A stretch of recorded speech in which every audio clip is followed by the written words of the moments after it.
Left beside her dead mother on the trail, the young girl wept. Then a lone rancher found her, and the parched earth drank her tears as readily as it had claimed the last breath from the woman beside her. Dust, fine as milled flour, coated the still form of Sarah, and clung to the ragged dress of her daughter, Ilara, a girl hovering on the precipice of womanhood, though starvation and sorrow had whittled her to the translucent fragility of a winter leaf. For a day and a night, the sun had beat down and the cold had crept in, the vast, indifferent sky her only witness. The wagon train, a distant memory of creaking wheels and hollow promises, had rumbled on, leaving behind what they deemed broken, a burden too heavy for their desperate flight toward a rumored paradise. Ilara had ceased her keening. Now, only a dry, rasping sound escaped her chapped lips, a sound lost in the sigh of the prairie wind as it whispered through the sparse, sun-scorched grass. She huddled closer to the chilling silence of her mother, the finality of it a stone in her young heart. It was the circling of the buzzards, dark omens against the cerulean canvas, that drew the rancher's eye. Silas, a man carved from the granite of the unforgiving land itself, his face a testament to solitary years and unspoken grief, rode his weathered buckskin with the practiced ease of one born to the saddle. He was checking the far reaches of his property, a lonely sentinel in a kingdom of rock and dust, when the grim ballet in the sky pulled him from his reverie. He approached with the caution of a wolf, rifle resting easy across his thighs. The scene that greeted him was one of stark desolation, a common enough tragedy in this wild country, yet it struck a chord deep within the frozen recesses of his soul.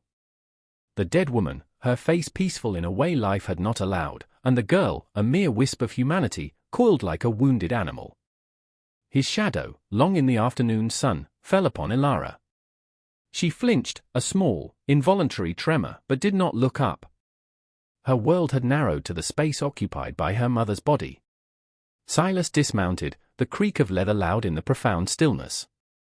He saw the faint flutter of Ilara's eyelids, the shallow rise and fall of her chest. Alive, then. Just.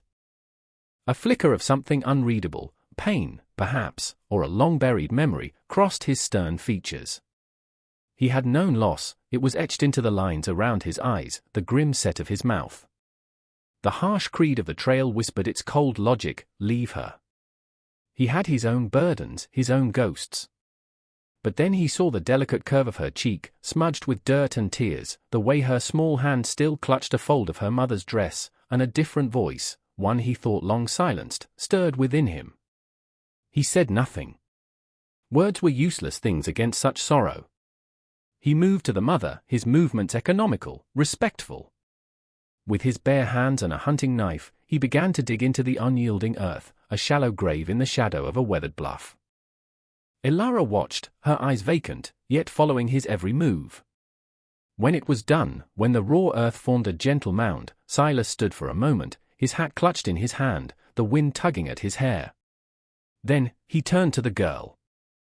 He simply extended a calloused hand. She did not take it.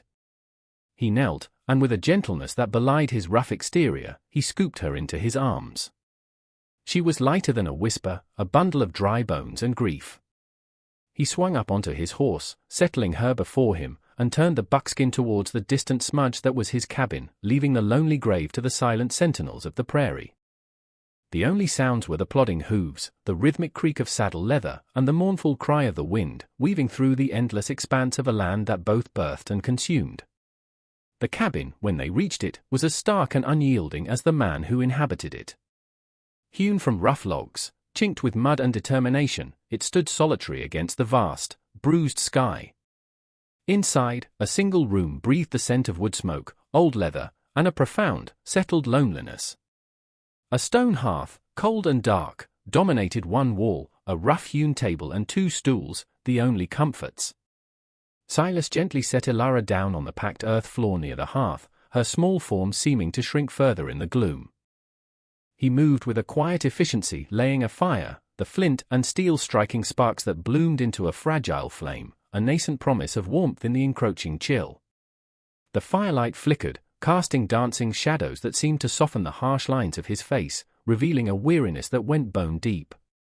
He ladled thin broth from a pot that simmered perpetually at the edge of the hearth into a chipped enamel cup, adding a few shreds of dried meat he'd softened in the liquid.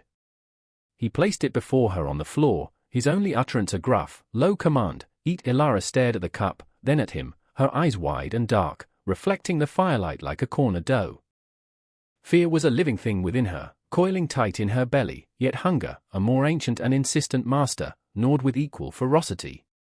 She picked up the cup with trembling hands, the warmth seeping into her frozen fingers, and sipped. The broth was thin, but hot, life-giving. She ate slowly, methodically, never taking her eyes off the silent man who moved about the small space, his presence filling it entirely. Days bled into a quiet rhythm of survival. Silas rose before dawn, tending to his few head of cattle, mending fences, the endless tasks of a solitary rancher. He rarely spoke to Ilara, yet food always appeared, a piece of cornbread, a roasted prairie hen, a handful of dried berries. He fashioned a pallet for her near the fire from an old horse blanket, a buffer against the cold earth. He asked no questions, made no demands. He simply was. And Ilara, in turn, remained a shadow, a silent observer. She watched his hands, scarred and capable, as they mended tack or sharpened an axe. She watched his back as he stared out the single small window at the unforgiving landscape. She began to move, tentatively at first. She swept the dirt floor with a makeshift broom of bound twigs. She fetched water from the creek when she saw the bucket was low, her small arms straining under the weight. These were not offerings of gratitude, not yet, they were the instincts of survival, the quiet assertion of her presence, her worth. She did not cry. The tears had frozen somewhere deep inside, a glacier of grief she could not yet breach. The silence in the cabin was a heavy blanket, yet it was not entirely oppressive. It was a silence born of shared space, of unspoken sorrows that hung in the air like dust motes in a sunbeam. One evening, as the fire crackled, its light painting the rough log walls with hues of orange and gold, Ilara noticed Silas staring at a small, intricately carved wooden flower, its petals worn smooth with handling, tucked into a crevice in the mantel. His face, usually a mask of stoic indifference, softened for a fleeting moment, a flicker of profound pain crossing his features before the mask slammed back into place. He put the flower away, but Ilara had seen. She understood the language of loss, it was a dialect her own heart knew too well. Later that week, he found her shivering, her thin dress offering little protection against the night's chill.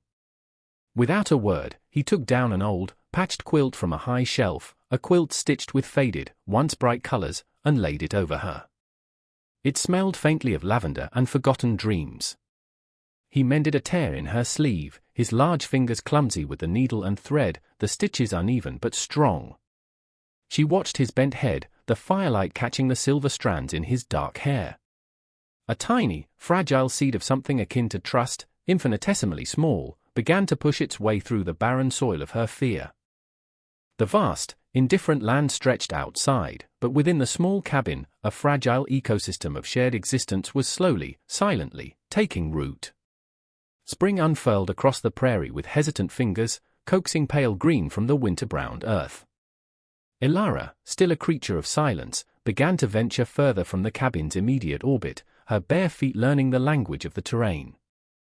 She had a quiet kinship with the wild things. She would return with a handful of tart berries, or point to where deer had passed, her small hand gesturing with an innate understanding of the land's subtle signs. Silas watched her, his gaze unreadable. He saw the way she tilted her head to listen to the song of a meadowlark, the gentle way she touched the new leaves on a struggling sapling. He said nothing, but a portion of his meager meal might include the berry she'd found, a silent acknowledgement of her contribution. His gruffness remained, a shield long worn, yet its edges seemed, at times, almost imperceptibly softer. He left a worn pair of his old boots near her pallet one morning. They were far too big, but stuffed with grass, they offered some protection from the sharp stones and thorns. The mystery of the carved flower on the mantel deepened when Ilara, driven by a child's curiosity she thought long dead, discovered a small, crudely carved wooden bird tucked beneath a loose floorboard near the hearth while Silas was out checking his fences. It was worn smooth, its painted eye faded, but it radiated a sense of cherished history. She picked it up, its familiar shape fitting into her palm as if it belonged there. A sudden, sharp memory of her own father, carving a similar trinket by firelight, pierced through her numbness, so potent it made her gasp. She quickly, guiltily, replaced the bird, her heart thudding. When Silas returned, he found her sitting very still, her eyes fixed on the spot where the bird lay hidden. He knew. His own gaze flickered to the floorboard, a muscle tightening in his jaw. For a moment, the air in the cabin crackled with unspoken things, with ghosts and sorrows too heavy to name. He said nothing. She asked nothing. The silence that fell was different, heavier, freighted with the weight of his unearthed past. The weather, ever a reflection of the land's soul, began to shift. The sky grew moody, the wind carrying a new, sharper bite. Dark clouds gathered on the horizon, bruised and ominous, foreshadowing the trials to come. One evening, as he was banking the fire, a log slipped, sending a shower of sparks dangerously close to a pile of dry kindling. "Careful," she whispered, the word barely audible, raspy from disuse. It was the first word she had spoken to him beyond a hesitant yes or no to his direct, rare questions about her needs. Silas froze, his back to her. He didn't turn, didn't acknowledge the sound, but she saw the tension in his shoulders. Her voice, a phantom sound in the quiet cabin, hung in the air. Later, he gashed his hand badly while splitting logs, the axe glancing off a knot. Blood welled, dark and sudden. Before he could react, Ilara was there.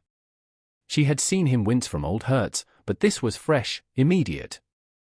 Without a word, she tore a strip from her own already ragged petticoat, fetched water, and gently, surprisingly firmly, cleaned the wound. From a small pouch she now kept, filled with herbs she'd gathered, knowledge gleaned from her mother on the long, hard trail, she selected a few leaves, crushed them, and applied them as a poultice. Her touch was light, impersonal yet profoundly comforting. He watched her, his face inscrutable, as she bound his hand. The fear of feeling, of allowing another human being so close, warred with a desperate, unfamiliar longing for connection. He could feel the faint warmth of her breath on his skin. He said nothing. When she was done, she simply returned to her pallet, leaving him to stare at his bandaged hand, the scent of crushed herbs and her quiet presence lingering in the charged air. The promised storm arrived not with a whisper but a roar, a furious white beast descending from the bruised northern sky. The blizzard hit with the force of a battering ram, swallowing the small cabin in a vortex of swirling snow and screaming wind. Day turned into an eternal twilight, the world outside obliterated, reduced to a terrifying, formless white. They were trapped, prisoners of the storm's relentless fury. The temperature plummeted. Frost formed intricate patterns on the inside of the single small window pane, and the wind, a malevolent spirit, clawed at the chinking between the logs, seeking entry. The fire became the heart of their shrinking world, a voracious god demanding constant tribute of their dwindling woodpile. Silas and Ilara worked in a grim, silent tandem, he venturing out in brief, brutal sorties to the woodpile, his form almost instantly consumed by the white maelstrom, she carefully rationing the logs, keeping the flames alive. The forced proximity, the relentless siege of the elements, began to fray Silas's iron control. The cabin, once a refuge, now felt like a tomb, echoing with the ghosts of his past. He grew more withdrawn, his silences deeper, his eyes haunted as he stared into the hypnotic dance of the flames. The carved wooden flower, and the hidden bird beneath the floorboards, seemed to palpably fill the small space with their unspoken stories of love and devastating loss. Ilara, too, felt the weight of the storm. The howling wind was a mournful dirge that resonated with her own grief, the confinement stirring formless anxieties. Yet, she held her fear in check, her quiet resilience a small, steady flame in the face of the tempest. She watched Silas, saw the torment in his eyes, the way his hands clenched and unclenched as he fought battles only he could see. One night, the storm reached its zenith. The wind shrieked like a banshee, rattling the very bones of the cabin. The small structure groaned under the immense pressure of the snow. Silas sat hunched before the fire, a silhouette of despair. And then, he began to speak. His voice was raw, broken, as if torn from him. He spoke not to Ilara, but to the flames, to the ghosts that danced within them. "Maria," he rasped, the name a wound ripped open. She loved the spring flowers, always said they were a promise. He paused, the only sound the raging storm and his ragged breathing. And Lily, our liliflower, his shoulders shook. So small. The fever, it came so fast he turned the worn wooden flower, the one from the mantel, over and over in his calloused fingers. I wasn't here. Checking the damn fences. Always the fences, his voice cracked. Should have been here. The cold, it took them. My fault, each word was a stone dropped into a deep, dark well of guilt. Elara listened, her heart aching with a sorrow that mirrored his own. She did not speak, did not move. Her stillness was an anchor in his storm-tossed confession. When his words finally dwindled into a choked silence, the only sound his harsh, shuddering breaths, she waited a moment. Then, slowly, she reached out a small, trembling hand and laid it gently on his arm, a feather-light touch. "Not your fault," she whispered, her voice fragile but clear in the sudden lull of his grief. My mother, she hoped for a garden or a single, shared tear, his or hers, it was impossible to tell, traced a path through the grime on her cheek. Suddenly, a tremendous crack, like the report of a rifle, echoed through the cabin. A massive drift of snow, dislodged from the roof, crashed against the door, bursting it inward with a shower of icy particles and the shriek of tortured wood. The blizzard poured in, a savage, unwelcome guest. Instantly, the fragile warmth was sucked away. Silas was on his feet, instinct taking over. "The table," he yelled, his voice hoarse but commanding. Together, they wrestled the heavy table, bracing it against the shattered remnants of the door, using their combined weight to hold back the relentless assault of the storm. Snow swirled around them, biting at their faces, the wind stealing their breath. In that frantic, desperate struggle against the elements, something shifted. The shared fight, the primal need for survival, forged a new, unspoken bond in the heart of the raging tempest. The storm, having spent its fury, finally retreated, leaving behind a world transformed, sculpted in blinding white, pristine and profoundly silent. Dawn broke clear and cold, sunlight glinting off a million ice crystals, the vast prairie a sea of untouched snow. Inside the battered cabin, the immediate crisis had passed. The broken door was crudely patched, the fire, though low, still held its precious embers. An exhausted peace settled over Silas and Elara. The shared ordeal, the raw confession torn from Silas by the storm's violence, had irrevocably altered the space between them. The silence that now filled the small room was different, softer, imbued with a fragile understanding.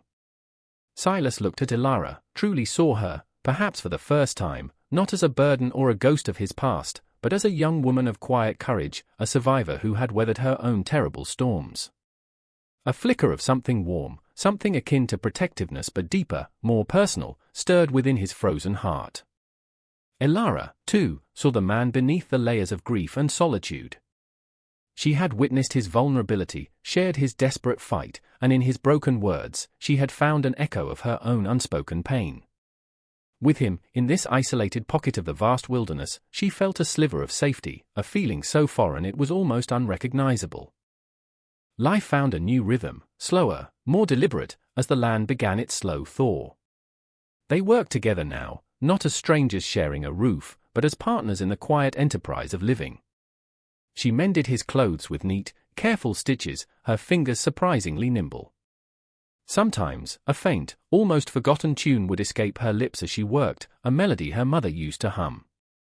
He, in turn, began to teach her things, how to read the subtle language of animal tracks in the snow, how to set a snare that might yield a rabbit for the pot, how to gauge the weather by the feel of the wind and the color of the sky. These were lessons in survival, but also lessons in connection, to the land and, slowly, to each other. He carved her a small, clumsy likeness of a prairie dog from a piece of scrap wood, leaving it on her pallet one morning. She found it, touched its rough surface, and a tiny, almost imperceptible smile, the first he had ever seen, graced her lips. She placed it beside the hidden wooden bird, which she now felt a quiet right to acknowledge. She found a packet of seeds her mother had hoarded, saved from their meager supplies on the trail, hardy beans, a few squash seeds. When the ground softened enough, she cleared a small patch near the cabin's sunniest wall and, with Silas watching silently, pressed them into the earth, a fragile prayer for a future. The landscape, once a symbol of desolation and loss, began to hold a quiet promise. the harsh edges of their shared sorrow started to soften, like the snow melting under the strengthening sun. One evening, as they sat by the fire, the silence comfortable, companionable, he looked at her, her face illuminated by the firelight, her eyes reflecting a newfound serenity. "Elara," he said, her name tasting unfamiliar on his tongue, yet right. He spoke it gently, not as a statement, but as a quiet acknowledgement. She looked up, met his gaze, and this time, there was no fear in her eyes, only a steady, clear light. The deep wounds of their pasts were not erased, the scars would always remain, tender reminders of what they had endured. But here, in this small cabin, amidst the vast and wild beauty of the land, something new was being carefully, painstakingly built, a fragile shelter of hope, a nascent family forged in the crucible of shared silence, loss, and the unyielding tenacity of the human spirit. He reached out, his calloused hand covering hers where it rested on the rough table, a silent promise of steadfastness, of a future they might yet build together, side by side, under the wide, watchful sky. Their story, like so many etched into the heart of the unforgiving West, reminds us of the quiet strength found in shared silence, the unexpected solace in another's resilience. It speaks to the enduring power of human connection to mend what is broken, to coax life from the ashes of despair, even when hope seems as distant as the farthest star. We see how the smallest acts of unspoken kindness can bridge the deepest chasms of grief, and how vulnerability, bravely offered, can become the bedrock of a new beginning. If their journey toward healing and hope resonates with you, if you believe in the redemptive power of a second chance and the quiet courage it takes to trust again, then join our community. Subscribe, and let us continue to explore these timeless tales of the human spirit, together. For in every whispered word of comfort, in every shared glance of understanding, in every hearth rebuilt from the ruins of sorrow, lies the possibility of a new dawn, a testament to the enduring light that even the deepest darkness cannot extinguish.